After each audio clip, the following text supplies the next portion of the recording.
Why does God make bad things happen to me if he loves me? I'll go first analogy just because it's easy that way. If a light's casted down and the light is God, right? Light, admitting good and life and goodness, something gets in the way of light and now a shadow is casted. God doesn't cast this shadow, right? Something got in the way of it. For most of us, as we talked about, free will is the reason for this, right? If I get in a car accident, as for those that were in Con 1, we had that retreat and we had Joycelyn describe a time where she was just driving with her friends.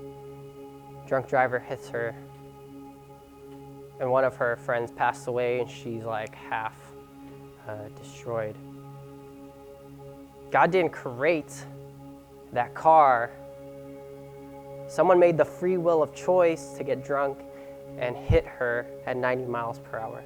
But God didn't create this decision. God didn't say, oh yeah, get drunk, get in a car.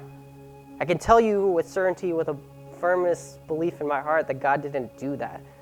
We have a habit of saying that's God's plan, you know. You got hit by that car because that's God's plan. Jesus Christ died on the cross because that's God's plan.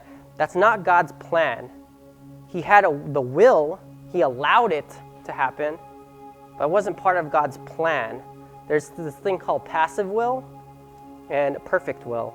Perfect will are things that God generally absolutely created, right? Perfect will. Maybe you get a promotion or you have a baby, right? That's a miracle. That's God's perfect will. He wanted that. He perfectly planned that. That was plan A. That was exactly what he wanted to happen. Then there's a passive will, which is kind of similar to the cross, kind of similar to this situation with Joycelyn. He died and he suffered. But just as we learned with the fruit that Adam and Eve ate, death wasn't supposed to enter in. Suffering wasn't supposed to enter in. They took that decision. We're all affected by it now. And now plan B enters in the picture and death enters in the picture and Jesus Christ has to come down to save us. That's plan B. That's the passive will. But as we see in God's passive will, just as Jesus Christ died in divine plan, not just God's plan, but his divine will, he had a hand in making a death into beauty with the resurrection. So why do bad things happen? I can assure you that it's not because God made it happen. There's certain things where God allows to happen that may be deemed bad in our eyes because maybe we don't fully understand the reason, maybe because the lesson that we're learning is a little hard. But God still loves you even in the midst of something that we may perceive at the time to be bad. But I can guarantee the apostles thought the exact same thing. If you're God, why are you letting this happen? This is bad. So yes, he allows things to happen, but something got in the way of the light.